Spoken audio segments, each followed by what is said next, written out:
Hi friends, मैं हूं सत्यम। आइए हम सभी लोग भारतीय संविधान में भाग 3 को हम लोग पढ़ रहे थे और भाग 3 में हम लोग आर्टिकल 19 को पढ़ चुके हैं, यानी कि अनुच्छेद जो है 19 को हम लोग पढ़ चुके हैं पिछले क्लास में हम लोग। और पिछले क्लास में हम लोग आर्टिकल 19 में देखे थे, 19 के अंदर ही 6 नंबर पर देखे थे संपत्ति का अधिकार। हम लोग का जो मूल अधिकार था वह था संपत्ति का अधिकार भी था, मतलब यानी कि जो संपत्ति का अधिकार है वह मूल अधिकार में आता था। लेकिन उससे जो क्या किया गया, 44वें संशोधन 1978 में हुआ और उसे आर्टिकल 300 क के अंदर कानूनी अधिकार के अंदर रख दिया गया है। यानी कि जो हम लोग का मूल अधिकार था संपत्ति, वह कानूनी अधिकार हो गया। कानून चाहे उसे ले भी सकता है आवश्यकता अनुसार। और इसको इसलिए किया गया है क्योंकि मान लीजिए आप रेलवे क्रॉसिंग जैसे रेलवे लाइन बिछाया जा रहा है और बीच में आपका ज़मीन आ गया और आप चाहते नहीं देने के लिए, तो वहाँ पर एक थोड़ा प्रॉब्लम क्रिएट होता है। क्योंकि रेलवे लाइन अगर जा रही है सीधे तो वहाँ से मुड़ नहीं सकती तुरंत, क्योंकि वो मतलब परेशानी आएगी। और वहाँ पर अगर आप नहीं देना चाहते हैं ज़मीन तो कोई कानून मतलब भी नहीं है कि आप पर कार्रवाई किया जा सकता है, क्योंकि आपका वो मूल अधिकार है। आर्टिकल क्या कर आर्टिकल 13 कहता है कि आप किसी भी मूल अधिकार पर, किसी के मूल अधिकार को अगर ठेस पहुँचाते हैं तो आपका यानी आप एक कानूनी अपराध कर रहे हैं, आप पर कार्रवाई हो सकता है। इसलिए सरकार क्या किया गया है क्या किए हैं, संपत्ति को जो है मूल अधिकार से हटा करके कानूनी अधिकार पर रख दिया गया है। ओके, अब आगे हम लोग पढ़ते हैं आर्टिकल 20। हम लोग भाग 3 में जो है आर्टिकल कितना से कितना पढ़ना था, 12 से लेकर के 35 तक। आर्टिकल जो है 12 से 35 तक हम लोग को मूल अधिकार में पढ़ना था भाग 3 में। अब हम लोग 20 पढ़ने वाले हैं, 19 पढ़ चुके हैं। ओके, 20 में दिया गया दोष सिद्धि से संरक्षण, यानी कि आप कोई भी गलती करते हैं, कोई भी मतलब अपराध करते हैं, दोष अगर सिद्ध हो गया है तो आपको सरकार क्या देगी, संरक्षण देगी, आपको रखेगी। ठीक है, यानी कि जेल में जैसे रखा जाता है लोगों को हिफाजत से, वैसे ही आपको रखा जाएगा। ये आपको कौन कहता है, आर्टिकल 20 कहता है। ओके, अब उसी में 20 के अंदर ही 1 नंबर पर आता है कि एक गलती की एक ही सज़ा मिलेगी। यानी कि जैसे आप कोई भी अपराध करते हैं, अगर एक गलती करते हैं तो आपको एक ही सज़ा मिलेगा, एक ही दंड मिलेगा। ये आपका आर्टिकल 20 के अंदर 1 नंबर पर मतलब है लिखा गया। ओके, अब इसी में 2 नंबर पर दिया गया कि सज़ा उस समय के कानून के आधार पर होगा, या आप जिस समय अपराध करते हैं। आर्टिकल कहता है कि आप जिस समय अपराध करते हैं उस समय मतलब जो कानून नियम चल रहा है उसी के अनुसार आपको अगर आगे सज़ा सुनाई जाता है तो उसी के कानून के आधार पर आपको सज़ा दिया जाएगा। मान लीजिए कि आप 10 साल पहले कोई अपराध किए हैं और आपका इससे सुनवाई कब हुआ, 10 साल के बाद। अब 10 साल के बाद भाई कोई कानून मतलब चेंज हो गया, तो 10 साल पहले आप अपराध किए हैं ना, तो उस समय जो कानून चल रहा था उसी के अनुसार आपको दंड दिया जाएगा।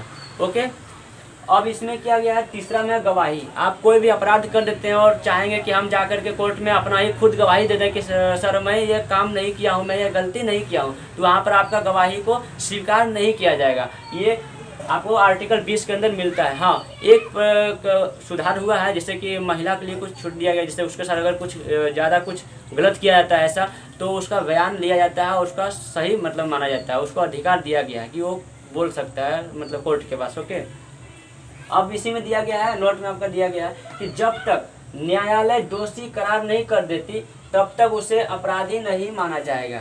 यानी कि आप कोई भी अपराध करते हैं, जब तक कोर्ट आपको नियम के तहत आपको अपराध घोषित नहीं कर देता है तब तक आपको कोई भी अपराधी नहीं कर सकता है। और अपराध करने के बाद जो भी सज़ा आपको मिलती है उसे अगर आप काट लेते हैं, मतलब आपको भोग लेते हैं उसको, तो क्या होता है कि आप अपराध नहीं कहलाएंगे, आप एक दोषी मतलब निर्दोष कहलाएंगे, क्योंकि आप उस अपराध को भोग चुके हैं, मतलब काट चुके हैं जो दंड दिया गया था, तो आपको अपराध नहीं कहा जाएगा। ओके, अब इसी में हम लोग पढ़ेंगे अनुच्छेद 21, आर्टिकल 21। आर्टिकल 21 में दिया गया है कि प्राण एवं दैहिक स्वतंत्रता, यानी कि प्राण यानी अपना दैहिक स्वतंत्रता, यानी कि आपको क्या स्वतंत्रता मिलता है, यानी कि आपके लिए, और क्या नहीं मिलता है इससे प्राण से संबंधित, जैसे कि क्या मिलता है क्या नहीं मिलता, इसको हम लोग देखेंगे।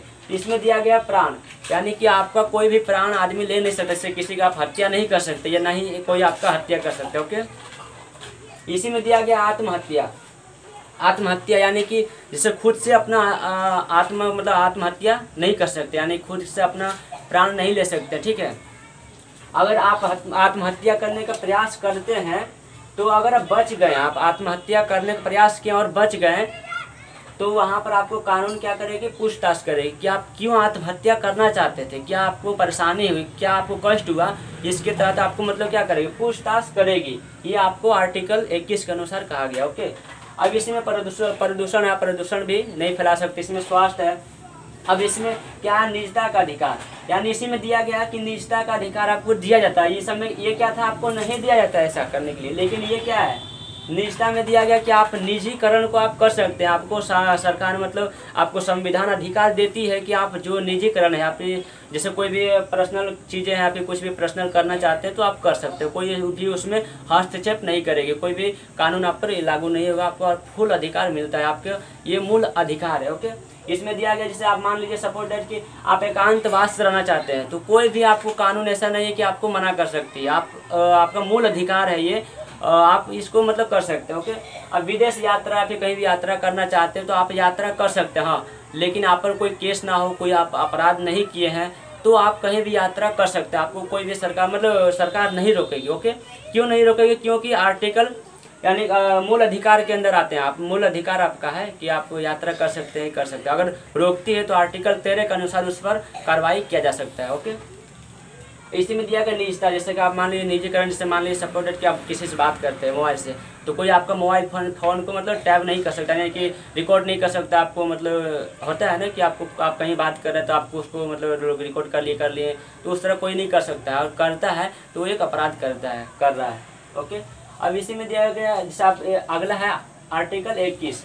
आर्टिकल 21 जो है क के अंदर, आर्टिकल 21 के क के अंदर दिया गया है कि 6 से 14 साल के बच्चों को, 6 से लेकर के 14 साल के बच्चों को निःशुल्क प्राथमिकता मतलब शिक्षा, जो प्राथमिक शिक्षा है, प्रारंभ की शिक्षा है, उसे अधिकार है लेने का। नहीं कि जैसे सरकार जैसे देती है सरकारी स्कूल में कि बच्चे से जो है यानी कि 14 साल के बच्चों तक मतलब फुल अधिकार है, उसको मिलता है कि आप बिना पैसे का आप शिक्षा ले सकते हो, उसका देख रेख सब सरकार करेगी। और ये होता भी आज के समय सरकारी स्कूल में आप देख सकते हैं। और इसको कब जोड़ा गया है, इसे 66वां संशोधन द्वारा 2002 में मतलब जोड़ा गया। ओके, अब हम लोग पढ़ेंगे क्या, आर्टिकल 22 पढ़ेंगे। ठीक है, आप लोग अगर इसका स्क्रीनशॉट लेना चाहते हैं तो आप ले सकते हैं। अब हम लोग 22 पढ़ेंगे, आर्टिकल 22। अब हम लोग जो है आर्टिकल 22 पढ़ेंगे। आर्टिकल हम लोग 21 पढ़ चुके हैं, 20 भी पढ़ चुके हैं, 19 भी पढ़ चुके हैं, इसके पीछे जो हम लोग पढ़ चुके हैं। अब हम लोग 22 पढ़ने वाले हैं। 22 के अंदर है क्या, गिरफ्तारी से संरक्षण, यानी इससे कोई भी आप अपराध करते हैं तो आपको पुलिस कस्टडी में लेती है या फिर अपने हिरासत में लेती है, कुछ भी करती है, पूछताछ के लिए जाती है, तो आपको संरक्षण मिलना चाहिए कि नहीं मिलना चाहिए, या फिर कैसा आपको साथ व्यवहार होगा, उस चीज़ को हम लोग जानेंगे। ये आर्टिकल आपका क्या कहता है, गिरफ्तारी से संरक्षण, यानी कि गिरफ्तारी जब करेगी पुलिस तो आपको संरक्षण देगी, यानी कि रखेगी। ये आर्टिकल 22 के अंदर बताया गया। ओके, इसमें दो तरह से आपको मतलब पुलिस अपने कस्टडी में ले सकती है। पहला जो है, आप कोई ऐसा अपराध किए हैं जिसकी वजह से पुलिस आपको ले जा सकती है। जैसे कि पहला दिया गया है दंडात्मक, यानी कि अपराध से पहले, जैसे कोई भी अपराध कर दिए, ओके, और आप पर कोई भी मतलब कोई केस कर दिया, फिर FIR हो गया अपराध करने के बाद, तो आपको पुलिस क्या करेगी, अपराध के बाद ले जाएगी पुलिस अपने कस्टडी में या फिर अपने हिरासत में, कुछ भी ऐसा करेगी। ओके, लेकिन दूसरा इस नियम के तहत ले जाएगी निवारक निरोधक। निवारक निरोधक बोले तो जैसे कि अपराध के पहले, यानी इससे कोई भी ऐसा कार्य आप, जैसे आप मान लीजिए कि कोई फेमस आदमी या फिर कोई भी ऐसा आदमी है जिसके पीछे बहुत सारे लोग हैं, और आपके एक मतलब आदेश से बहुत हंगामा हो सकता है, कुछ भी मतलब जुलूस कर सकते हैं, जिसकी वजह से मतलब देश में कुछ भी नुकसान हो, और उसको बचाने के लिए, उसको रोकने के लिए पुलिस क्या करती है, निवारक निरोधक के मतलब कानून के हिसाब से आपको पहले ही पुलिस गिरफ्तार कर लेती है। यानी कि आप कानून के हिसाब से, यानी कि कुछ अपराध नहीं भी किए हैं, फिर भी इस कानून के हिसाब से आपको अपराध करने से पहले पुलिस क्या करेगी, कस्टडी में ले सकती है, आपको पूछताछ के लिए ले जा सकती है। ओके, दो तरह से आपको पुलिस अंदर कर सकती है। इसके बाद देखिए, इसमें पहला दिया गया है कि वारंट, यानी वारंट जिससे कारण, यानी पुलिस आपको गिरफ्तार करने आएगी, कोई भी अपराध किए हैं तो वहाँ पर आपको वारंट दिखाएगी, यानी किस कारण की वजह से आपको पुलिस गिरफ्तार कर रही है, हम लोग को आर्टिकल 22 के अंदर पढ़ने मिलता है। ओके, अब इसमें दिया गया जैसे पुलिस आपको अपने कस्टडी में लेती है, इसके बाद अपने हिरासत में लेती है, तो 24 घंटे के अंदर न्यायालय में लेकर के जाना होता है, जज के सामने। 24 घंटे के अंदर जो अपराधी है जिसको पुलिस पकड़ के ले गई है, उसको जज के सामने प्रस्तुत करना होता है। ओके, ये संविधान के अनुसार बताया गया है। अब वकील दिया गया है, यानी कि जैसे कोई भी अपराध करते हैं तो आप अपना वकील चुन सकते हैं, आप अपने अनुसार वकील रख सकते हैं, जैसा आप चाहते हो, वो आपका पसंद हो जैसा मतलब कर सकते हैं। अब इसमें जैसे कि दिया गया पूछताछ, यानी कि जैसे कि पूछताछ के लिए भी पुलिस ले जा सकती है। जैसे कि आप क्या पुलिस किस वजह से ले जा सकती है, पूछताछ की वजह से भी ले जा सकती है पुलिस।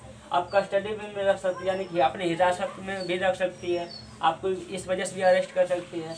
अरेस्ट यानी कि इसे गिरफ्तारी भी कर सकती है, यानी गिरफ्तारी के अपने इसे गिरफ्तारी अगर पुलिस करती है तो उसको 24 घंटे के अंदर जज के सामने प्रस्तुत करना होता है। और जज के सामने जब प्रस्तुत होंगे तो आपको जमानत मिल सकता है या फिर जेल में रखा जा सकता है। अगर जेल में आप रखे जाते हैं तो उसको कहा जाता है न्यायिक हिरासत, यानी कि आप जेल के अंदर हैं। ओके, अब जेल के अंदर है। इसके बाद जब पुलिस चाहे तो फिर आपको रिमांड पर ले सकती है। और किस हिसाब से, जैसे कि जज के पास जाएगा पुलिस और उसके बाद आदेश लेगा कि हम उस अपराधी से कोई पूछताछ करना चाहते हैं, अपना रिमांड के लेना चाहते हैं, पुलिस रिमांड में रखना चाहते हैं, तो जज अगर आदेश कर देता है तो आपको जेल से मतलब पुलिस अपना रिमांड में ले सकती है। ओके, आइए हम सभी लोग अब अगले क्लास में आर्टिकल 23 को हम लोग पढ़ने वाले हैं। तो आप इससे संबंधित और भी जानकारी कुछ लेना चाहते हैं कमेंट में बता सकते हैं। और पिछले क्लास को अगर आप नहीं देखे हैं तो डिस्क्रिप्शन में जाइए और लिंक दिया गया है, वहाँ से आप पिछले क्लास को देख सकते हैं। ओके, आज के लिए इतना ही, धन्यवाद।